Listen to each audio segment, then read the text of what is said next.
On this week's Mystery Metal Sculpture, we make a pair of matching Sith Lord lightsaber hilts out of a box of old engine parts. Stick around, I'll show you how we did it.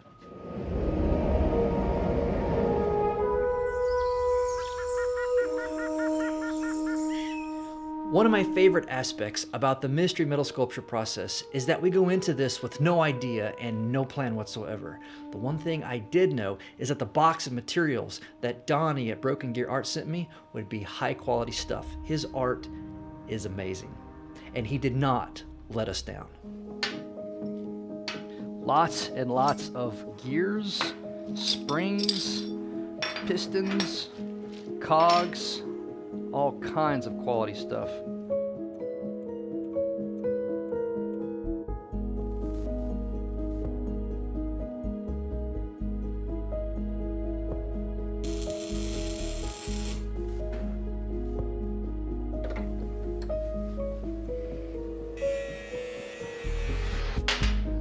Everybody be quiet and focus.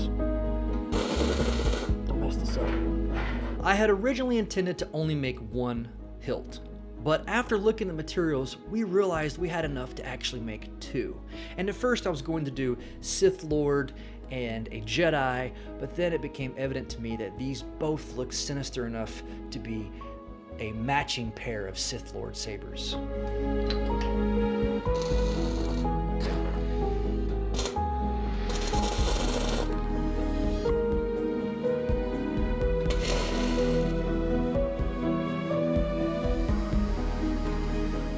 Being a personal fan of the Sith, I wanted to make these saber hilts as aggressive as possible, and we had the basic structure made at this point, but we were lacking that one little detail to really make it menacing, to make it aggressive, to make it Sith.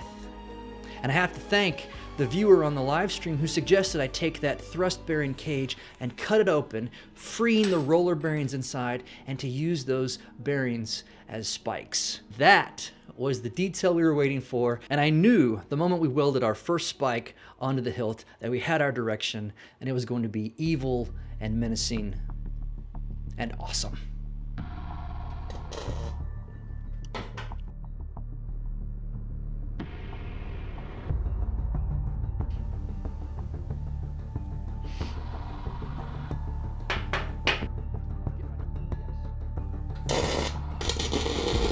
Hot.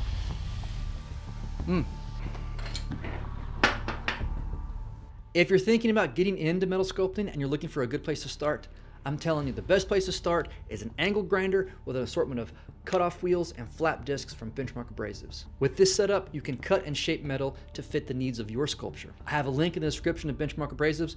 Give them a look. Now for my favorite part of this whole process, the details. Any day I get to dive into my Greebly collection is a good day. There's always that. That's kind of cool.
I gotta tell you, I am super tickled with the way these turned out. And I posted a photo of these on Reddit, and someone commented that they look uncomfortable to wield. And I'm like, yeah, exactly. They're Sith Lord lightsabers. Of course they'd be uncomfortable to wield. Sith Lords don't walk around being comfortable. Walk around being angry. And I know they don't function and they don't have any electronics in them.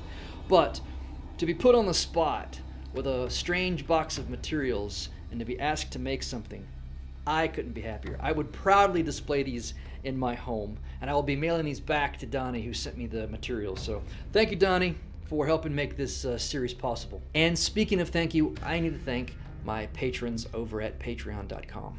I am in contact with them virtually every day through our Discord server and on the Patreon platform, and I have links to both below if you'd like to support the channel or come hang out with us in the Discord server.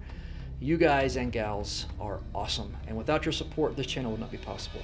By the way, did you know that we build all of the mystery metal sculptures live? Yep, every Tuesday and Wednesday we go live on this channel, open up a new box. So if you want to come have your say in what I make every week, subscribe to the channel and ring the bell so that you're notified when I go live. And then come join us for the fun. Make fun of me, give me suggestions.